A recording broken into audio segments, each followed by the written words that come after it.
Hello, everybody. We've got the most memorable year. And you bring up. Hello, everyone. Nice to see you today.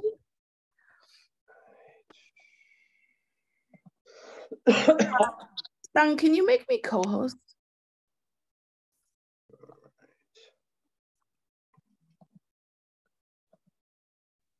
Where'd we go? Hello, everyone. Welcome. It's nice to see everybody. Here we go. Just give everybody a minute or so to arrive. All right. So hi, everybody. I'm Shelley.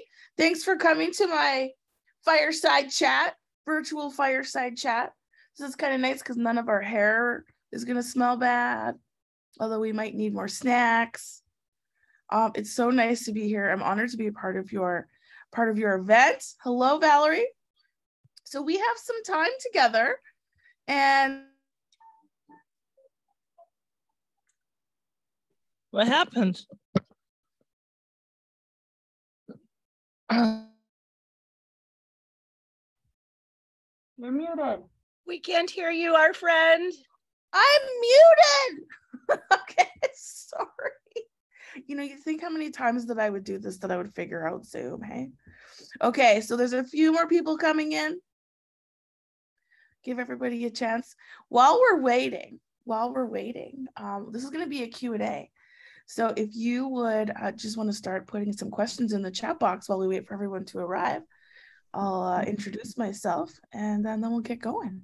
Yeah. Hi, Andy. Katie. Oh my goodness. Aloha.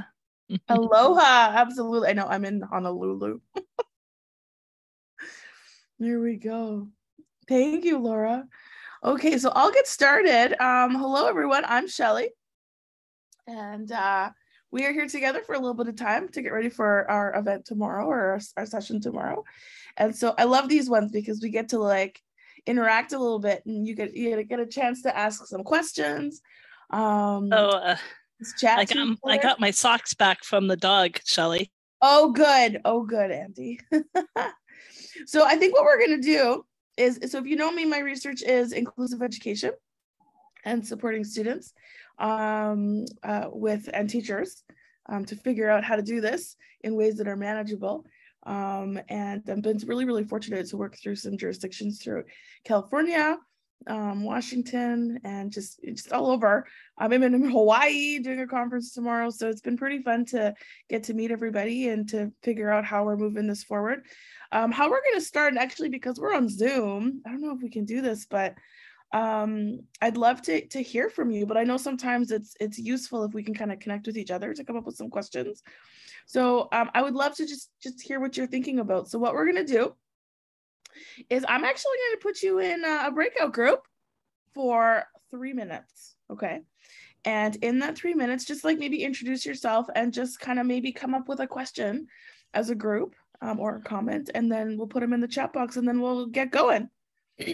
How does that sound? If you are already with someone, you can just talk to them, but let's fill up this chat box with a whole bunch of questions and get this party started. Okay, you ready? So I'm going to open up the rooms for 3 minutes, come up with a question together, and I'll see you on the other side. On your mark, get set, go.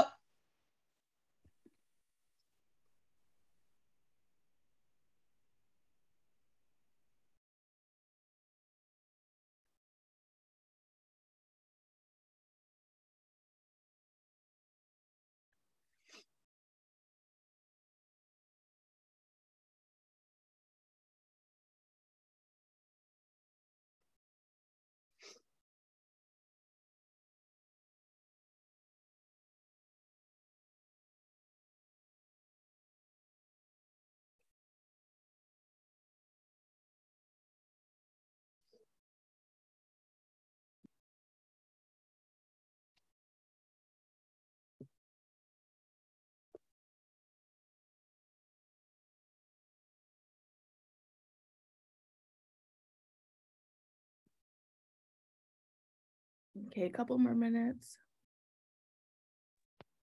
Hey, Shelley. Yeah. We have a few comments and questions that came in through our platform. Do you want me to just paste them in the chat? That's perfect. Yeah. Okay. Thank you.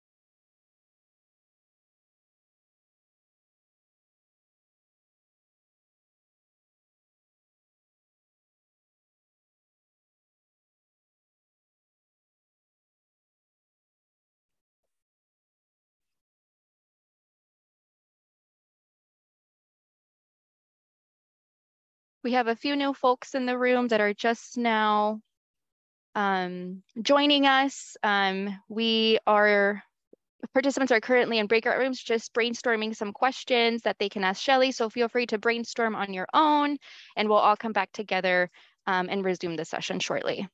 Yeah, about 45 seconds and people will be coming back in. I think I got out of my break room for some reason. That's okay. We're coming back. We're coming back. All righty. Yeah, no, you're good. You're good. Sorry, welcome. I lost Valerie.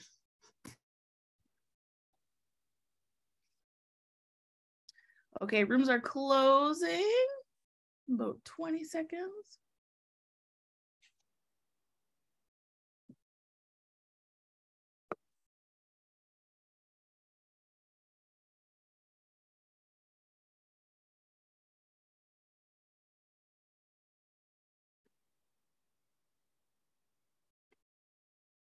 All right.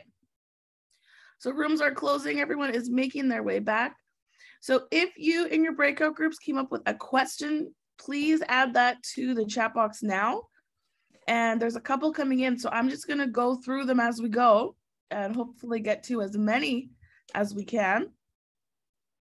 Okay, here we go. Okay, perfect.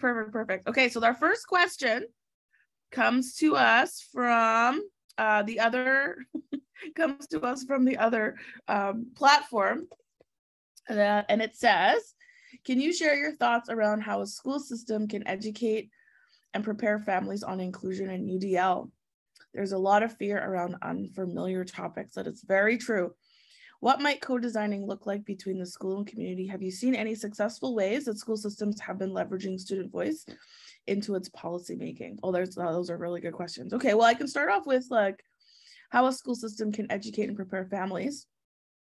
I think that's a really fair question. I think probably most of us didn't grow up in inclusive systems.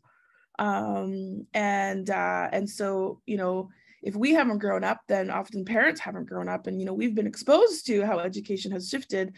And I think people like to kind of really hold on to what they know. I know that where we are right now, probably many places around the world, there's a lot of new research, for example, even just around how math is taught and the panic that has caused with homes and families, you know, seeing their kids being taught differently than how they were taught. And so how I've seen this kind of like demystified, the best way is just to bring exactly what this question is, bring parents and families in as a part of the process. Talk to them. The district that I was in, as they were shifting towards inclusion, they had focus groups all over the community where parents and students and self-advocates could all come and share goals.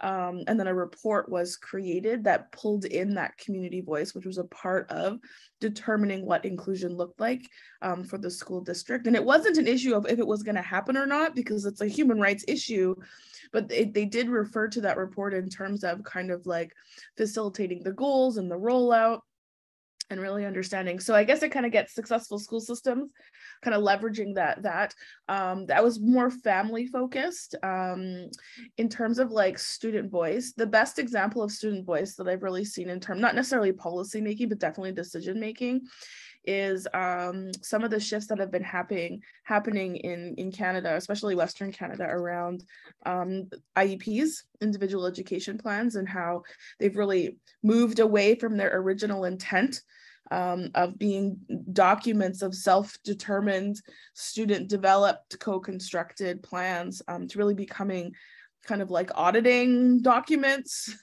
and compliance papers. And so there's been a lot of work, and it's something near and dear to my heart to be like, how do we get kids and families as a part of the co-creation of IEPs? But in both of those situations, it's about, you know, making opportunities for parents' voices and students' voices to actually be heard and collected, but also responded to. I've also seen examples where, yeah, the voices are collected, but they're not used or referred to. And so I think just creating lots of opportunities, making sure that as many barriers are reduced as possible in terms of getting input from families, whether that's language translation or, you know, happening outside of the workday, and making sure there's childcare, like just a lot of examples to reduce barriers, because it's exactly it. If people aren't involved in the process, there's going to be a lot of fear. So I appreciate that for sure. Have I seen any successful ways that school systems have been leveraging students' voice into policymaking? See, policymaking is a little tricky because we don't really have the same type of policy structure in Canada as you do in the States, but I can definitely, like, I guess the equivalent would be decision making. I know whenever there's a new school built in our jurisdiction, they always have a student forum to talk about how that new school is going to be structured and organized. There was one school where the grade 10, 11, and 12 students came together, and they asked what would be the best way for you to learn. And they said, we want all our academics in the morning. And so they rearranged the timetable so that they could have all their kind of like heavier academics in the morning and then their electives in the afternoon. So I think it's just really making sure that the opportunity is presented and that we're listening, but also I think like giving ourselves permission to be creative and innovative, and really allowing ourselves to like ask that question, like, are we doing what we always done because, are we doing what we're doing because that's what's always been done, or it's because it's the right thing to do for families and kids? And I think not post-COVID, hopefully post-COVID, we've had to pivot in a lot of ways. And so it's a good opportunity to start having some of these conversations for sure. How to get more, so next question from Kim. How to get more help for our students when admin aren't listening, especially with staffing issues? Oh man, it's so frustrating when administration is a barrier. Man, that's so hard. Everything in terms of inclusion is about reducing barriers. And I know that resources are a big one. And when I think of resources, I think of people, funding, and time. Like that, and inclusion needs all of those things. And so I think, you know, absolutely we need to advocate for more resources, 100%.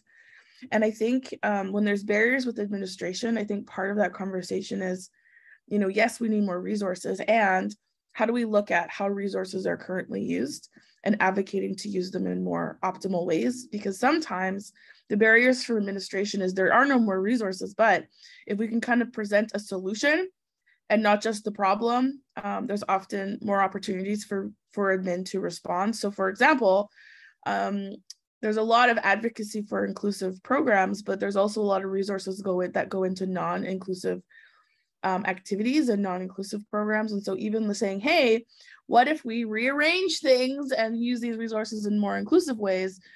Often it comes down to not just we know that it's effective, but also it's efficient.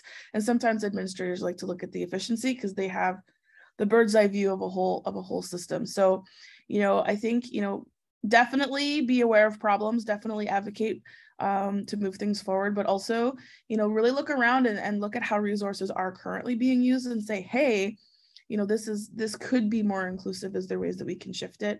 Because I think admin are sometimes in between, you know, trying to manage demands from both sides.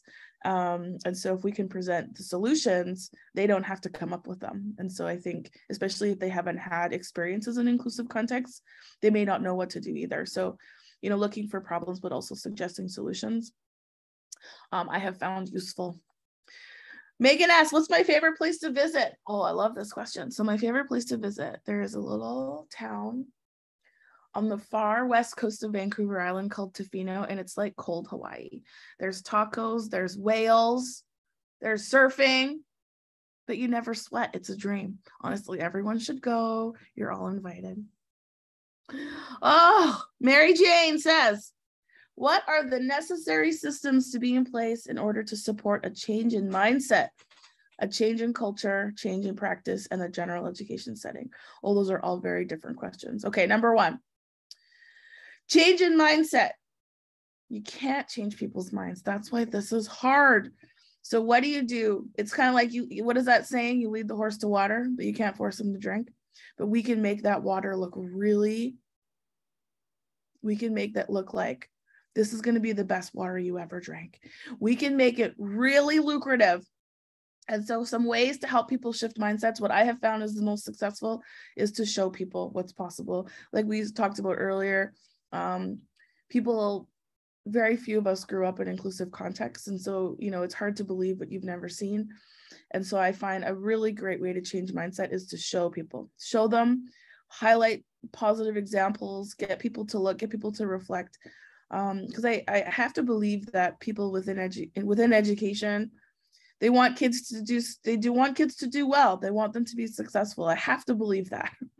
And so often if there's barriers to inclusion, it's because they just haven't seen it. They don't believe it. And so I think that's a great way to change that mindset. In terms of changing practices, there is research that shows how you change teacher practice.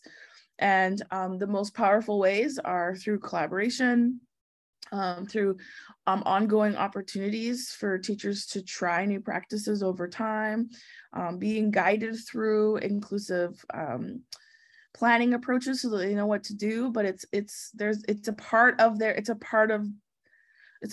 day, it's a part of the year. And so, if you look at research around professional development, the most power comes from if teachers have an opportunity to come back every couple of weeks, try something new, reflect on it, set new goals, but also look at it in terms of it doesn't have to necessarily be exactly the same everywhere. So it's not a training, it's more about, it's called inquiry oriented. And so you get to choose, teachers get to choose what they want to try. It's not about forcing, it's not about compliance. It's about, here are a whole bunch of different inclusive practices. You choose what makes sense for you and your kids, and then having opportunities to come back and reflect on that. That's what we know changes teacher practice. And especially if they can do that in collaborative ways. And if we want that change to happen in general education classrooms, we have to have classroom teachers working with special education teachers to make that. Because I've never met a classroom teacher who knows everything, and I've never known a special educator who knows everything, but you need both those perspectives to be able to meet the needs of all the kids.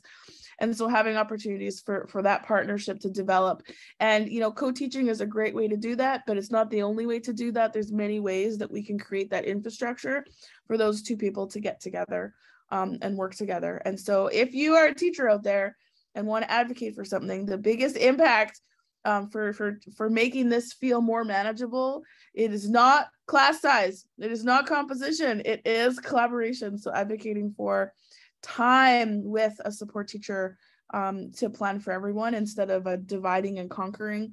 It's like a parenting model, right? Making decisions together, supporting all kids together. You need both perspectives to do this work, and nobody can do it alone. Susan says, how do we get every teacher to recognize that all students are our students? All students are our students. Well, that's that parenting model, right? I'm a parent now, and my wife is due again. And it never has crossed my mind, not once. I'll be like, well, I'll take care of this kid and you take care of that kid, right? Like that's not how it works. And so, if we want our educators to see kind of that responsibility for all kids, we need to make decisions together. And, the systems of education weren't designed like that. We were very much designed as a divide and conquer model. Education is very siloed. So we're pushing back against some pretty significant barriers, but one of those is, how do we come together to support everybody instead of dividing and conquering? I know it seems like that would be the effective thing to do or the efficient thing to do, but then there's always going to be the us and them, and that's fundamentally against that sense of community that inclusion requires. Valerie says, are there resources to help teachers include kids without an incoming aid to support? Yeah, this is becoming a bigger question. Just because, and aides, paras, EAs are critical to the inclusive conversation. They themselves, however, are not the answer. if we have an aide in our classroom, they're a part of that parenting model, but it's very possible that we won't get those aides. And so I find that probably the biggest impact to support students who don't have access to an aide is building on successes, right? And so, you know, kids are, because the biggest question I often get is, you know, what do you do with students who have challenging behavior, who have anxiety, who are not engaging? And those things happen because kids don't feel successful. And so one thing we can do if we don't have an aide is to guarantee that kids are successful right off the bat. They're going to have a higher chance of engaging in a positive way if they start off feeling successful. And so that really connects with curricular design frameworks, starting from accessibility, building on interests. And so a lot of those universal design for learning strategies that we're all learning about, those are designed to reduce barriers and increase access. And if you think about context in your own life, where do you feel the most belonging and the least anxiety? It's where you have success and where you're interested. And so I think UDL is going to be a really, really key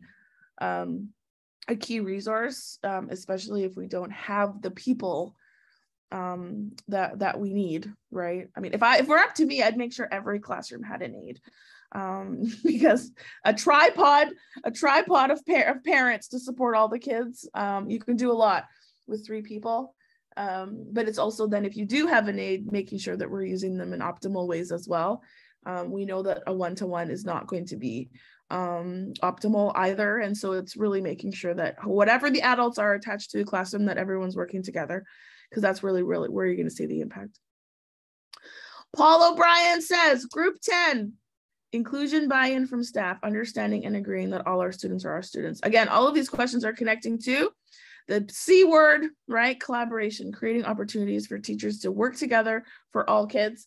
Part of my research that is near and dear to my heart too is that we were taught in special education to adapt and modify for individuals, which actually isn't a very efficient model. You know, it's really about how do we plan for everyone from the start. And I think that helping everyone to see that all the kids are all of our kids is really moving away from that retrofitting for individual students and just being, let's look at all of our kids and say, where do we need to start so that everyone is successful? I think that's gonna really make a really big impact. Changing culture.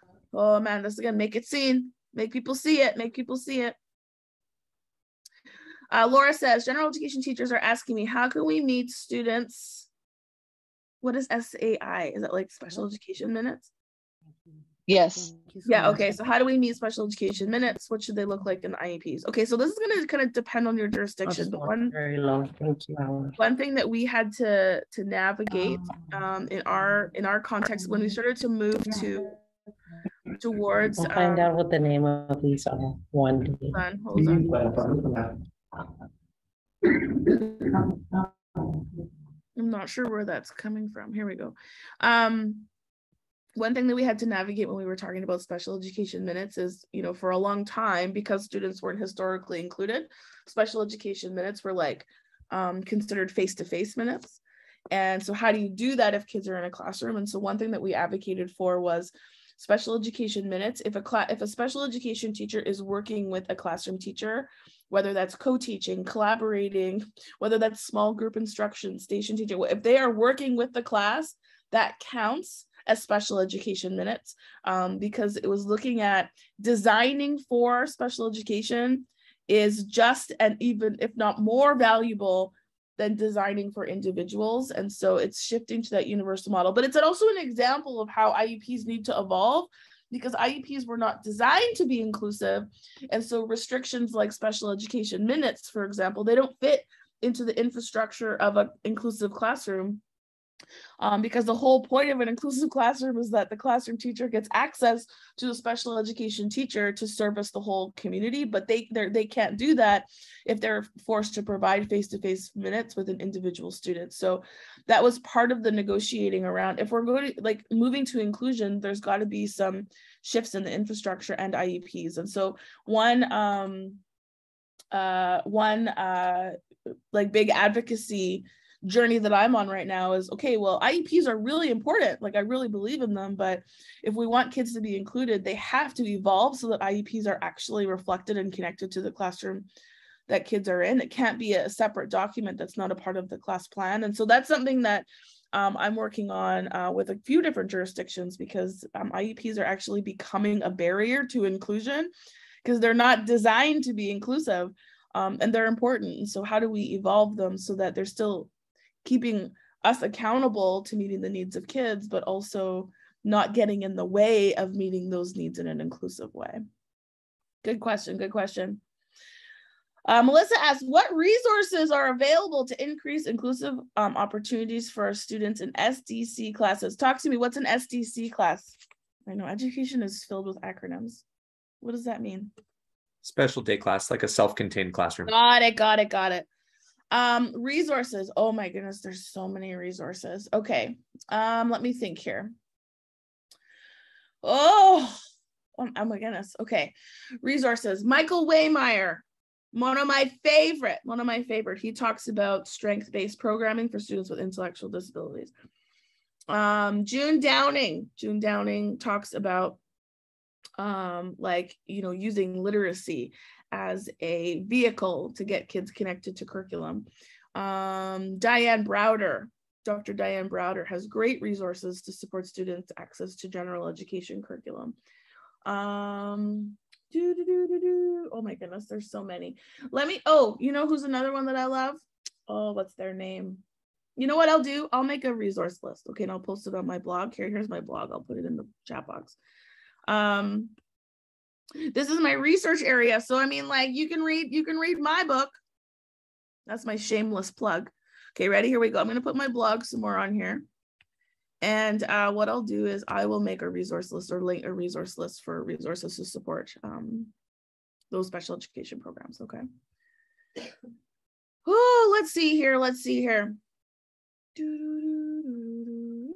What are the responsibilities of the SAI, so that's special education teacher, versus general education teachers? Well, this is the part that's tricky, because like for a long time they have been like, you know, the special education teachers, you figure out these kids, and the general education teachers, you figure out these kids, but that's not going to work in an inclusive model, right? So we're talking about this like parenting model where people are working together. So there is some research that shows that to support inclusion, we have to really look at changing those roles and responsibilities so that it's not like that like you do this, but like really coming together to make those decisions together, writing IEPs together, making programming decisions together, right? Susan, this is a great question. How do we encourage friendships? Okay, this is the most important thing, is that it's important to remember is that when kids with and without disabilities are together in a classroom or any context, friendships rarely form when there's a power imbalance, okay? And the reason why that's important is because often what happens in classrooms is the interactions that are facilitated between kids with and without disabilities is a helping role. So they'll pair kids with disabilities up with kids without disabilities and say, to the kid without disabilities, help them. Like, it's a buddy system. Friendships are not going to form. Now, there is a time and a place to help each other. That's not what I'm saying. But where friendships form is when there's an equal interaction. And equal interactions happen not in a helping relationship, but in a shared experience. Okay, so if you want to facilitate friendships, we want kids to be in an experience together where they're both learning, an experience together where they're both playing, in experiences together where they're both using supports. And so, you know, although there is absolutely a time to help, we don't want to rely on that as the only interaction that kids have with each other, okay? And so a great example of this is if we're planning kind of like learning activities, making sure that when we're designing an activity, both kids are learning. So it's not just that like having peers just be like another teaching position. That's not going to help, because that's where kids see the wonder and curiosity in each other. That's where kids and peers start to see the abilities of students with disabilities, and that it's that type of shared experience that's going to develop those friendships. I love that question, Susan.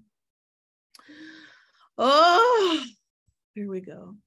What does co-teaching look like when meeting students' IEP minutes? Okay, so that just goes back to that question. It's going to depend on your jurisdiction. Advocating for if a special education teacher is co-teaching with a general education teacher, that is special education minutes. Like, I mean, and that's what you have to advocate for. Otherwise, there's never going to be enough resources, right? And so when a special education teacher is attached to the class, that counts, not just attached to the individual, okay? Katie says, thank you for answering my questions. Right now, my team is working on an SST on the learning environment versus on the student. You know, everything is like inclusion. And this is probably one of my biggest critiques of IEPs is that they're not place-based. They're not community-based. They're individual-based. But inclusive classrooms are place-based. They're based in the community. When you think about place-based, you're thinking about who I am, like who you are, why you're there, and who you're with. And so if we want IEPs to actually support inclusive classrooms, they have to answer those questions. Like, who is the kid? You know, what do they need? And who are they with? It has to connect to all three of those things in order for it to not just be an extra thing that teachers need to do. Because if it's an extra thing, it's not going to get done because no one has time for extra things. Have you talked to teachers lately? They're exhausted. Okay.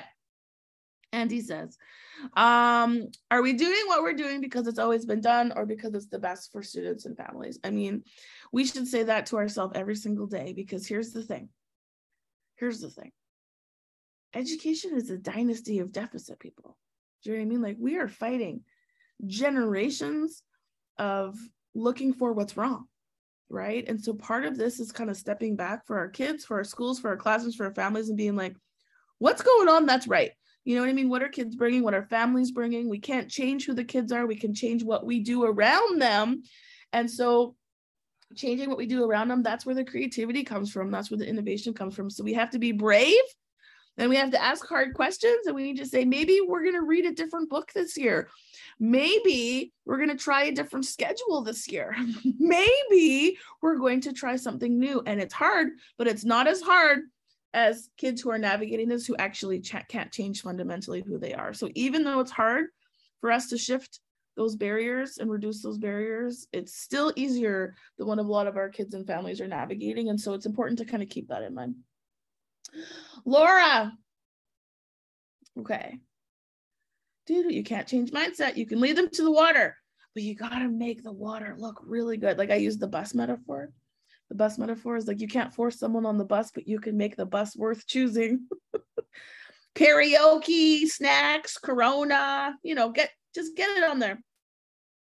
Are you familiar with the work of Dr. Marilyn Friend? I really, yes, I appreciate Dr. Marilyn Friend a lot. She's a great resource, and I'll include her on the list. Okay, let's see. Time is every educator's kryptonite. It's so true, which is why we need to be really optimal about the time that we have. Here's a great little example. Okay, so there was a elementary school principal trying to shift towards a more inclusive model. And a lot of people didn't want to shift because they're fearful, right? And so they were doing pullout, and there was classes where, and how it was figured out on the schedule, what had been done forever was if you received pullout, you got 17 minutes of special education time 3 times a week, okay? And you got pulled out. But the problem with pullout is it takes kids 11 minutes to get there. So I mean, like, that's a really non-optimal use of time. So the principal's like, hey, why don't we shift to more collaborative support? And some teachers shifted. A lot of teachers were like, no, like those kids need to get their pullout time. So that's a perfect example of a shift in culture and a shift in mindset. You can't force people to change what they do. So what this principal did, sneaky guerrilla tactics, people. She said, you don't have to give up your pullout, but if you give up your pullout, or if you change your pullout to collaborative time, you get triple time. So instead of having your kids leave for 17 minutes 3 times a week, you can get push in support for like 60 minutes twice, or like 6 times a week. Like it was worth their while to get on the bus. It was worth their while to drink the water, whatever metaphor you want. So you can keep what you're doing, but if you choose to shift your practice, there's an incentive. There's something that's going to make your life easier if you shift your practice, because people need support to do it, right? Anyways, Amy says, we have to stop thinking in general education and special education buckets and think about education. It's all education. That's it. we got to work together. We got to work. Yeah, it's collaboration is like, it's like the single most effective and impactful thing we can do to get this work done. Like none of us can do this by ourselves, right? Katie says, I also wonder about how we need to leverage student voice in all design, IEP goals, instructional design, system and environmental design. How would educators know what options to design if the students have no way of voicing the options they need? Oh, it's so true. And I think like a lot of people, like I've heard people say to me, well, what if they don't have a voice? And I'm like, no, every kid has a voice. We just haven't found a way to capture it, right? And so it's really, you know, like every kid has it. So we got to figure that out. We got to figure it out. And so part of this IEP journey that I'm on right now is trying to figure out, okay, like if these are documents that need to be co-constructed with kids, like you need to see their voice front and center as a part of that document. And it can't be the parent's voice. It's got to be the kid's voice. It can't be the teacher's voice. It's got to be the kid's voice. So what are the different ways that we're creating access so kids are able to share their voice? And so that's the next book that I'm working on, is how do we kind of shift IEPs to be more inclusive and competency based, so that students have a chance to share what's important to them and what their values are. I read a really good article that I can post in the resource list that was about you know, like sometimes we get really caught up in inclusion being about equality, which it is, right? Like everyone deserves a free and appropriate public education, yes. But then someone asked a question. They said, is it actually fair to expect every single kid to, how is it, I have to word it very carefully. Is it actually fair to to ensure that every kid accesses general education curriculum? Or is it more equitable to say, we ensure that every kid has the opportunity with the supports, right? And then kids actually get to decide what is of value to them and what is important to them. And so it's our job to design the opportunities, but like, it's not about force. It's about how do we create opportunities for kids to have a voice in that, instead of us telling them what to do. Say, hey, look at all of these opportunities that you can engage in your education, and they're equal opportunities, but for them to finally have a say, to say, hey, I really want to focus on this year. I want to focus on this. And that's really aligned to kind of competency-based instruction for all kids, and where a lot of curriculum reform is moving to, because that's self-regulated learning, which is a really key skill for all kids to have.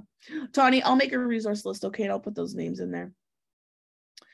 Michael Giangreco. I love him. Michael Giangreco, if you've seen any of the comics, he makes these comics. He's such I love him because he creates really accessible media for his research. So Susan says he is retired, but yeah, he's got great resources in terms of supporting students, and he's funny. So look up, I'll add him to the list too. Oh man. Shelley, will your book be available tomorrow to purchase in person? I'd love to buy it, and getting your signature would be amazing. Okay, do you mean like, I'm not in California. I don't know if my book is there, but you know what? If you send me an email, I'll just sign a book for you. No problem. Bravery takes many forms, Isabel. Amen. Amen. Katie says, I would love for others passionate about these topics to register for our team's webinar series. Look, we have a resource here. Yeah, well, the student-centered support plans, IEPs, and parents as part of the co-design process. Okay, so Katie Wyatt has a link here. Go there if you want to form a collective, because that's how we do this work. How do we move from a push-in to a co-taught model? Oh, man. Oh my goodness, that's such a good question. So Katie Novak has great resources on that. She does a lot of work around, you know, what is co-teaching and what are the different types of co-teaching. And so it's not just like a push-in where you're sharing space, but like, so look up Katie Novak. I'll put up her resources there too. Oh yes, Stephanie, you send me an email. Did you finish the second book? Okay. Andy knows how tumultuous my life is. Okay, so I started to write a second book, and the second book is all about inclusive and competency-based IEPs, student-centered. And then I thought I could write that book and do a dissertation at the same time, which you can't. I don't recommend it at all. So I had to put the book on hold so I could finish my dissertation, which is closer and almost finished, by the way. And so I've actually picked up the other book again. So my goal is to get that finished over this term and hopefully have it released in the spring. So it'll be ready for next school year. That's the goal. But you can pre-order that. That's on Amazon, and that is all going to be about IEPs, and it's like my baby. This is my baby. I love it. We're going to have a photo shoot when it's done. Me and the book. Also maybe the dissertation. Friends, this has been really, really fun. Okay, here's your last job. Ready? Your last job in the chat box. Write one useful idea from our conversation this morning. One takeaway from our conversation this morning. Type it in the chat box. I can't wait to see. And as you're doing that, I'm going to just tell you that I'm so excited for tomorrow. We are going to talk shockingly about inclusion. We're going to tell some funny stories, and we are going to make it really useful and fill our cups up so we can go back into the big bad world. Eric says the C word, collaboration. Totally. Push in and collab. Good. Focus groups in the community for what inclusion should look like. Honestly, the community is our biggest resource. Making water look tasty. Honestly, right? Team collaboration. Show them what it looks like. Show people. I really believe teachers are like creative people. We need to see it. Figure out how to sweeten the water. Honestly, those like little Crystal Light packages with the raspberry flavors. We need raspberry flavored water for the people, right? Oh my goodness. Are we doing it because it's comfortable, or are we doing it because it's best for kids? Honestly, you guys, I have so appreciated this time with you. My lemon shirt. Thank you for noticing. There it is, my lemon shirt. I'm holding on to summer as long as possible. Joseph says the biggest impact to support students without an aid is to build on successes by helping students feel successful right off the bat. 100%. Start from accessibility. It hurts nobody. Modeling and showing others. When life gives you lemons, Andy, let's make the water lemonade. Let's make a giant lemonade stand. People, no, Kool-Aid. Drink the Kool-Aid. We have come full circle, people. Drink the Kool-Aid. Drink the Kool-Aid.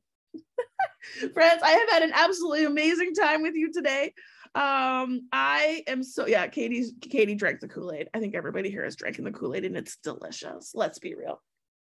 Kool-Aid, Crystal Light lemonade, whatever. Differentiation, people. I will see you tomorrow, and we will keep this party going. Until then, please enjoy the rest of your day. And I'm gonna go sit by a pool for a little bit and then go back to work, go swimming. I hope that you all have a chance to connect with each other and just really enjoy this time. And good work, everybody. Keep going. Thank you. See you tomorrow, everyone. Thank you. Good to see you. Bye, Andy. Thank you. Aloha. Aloha. Aloha.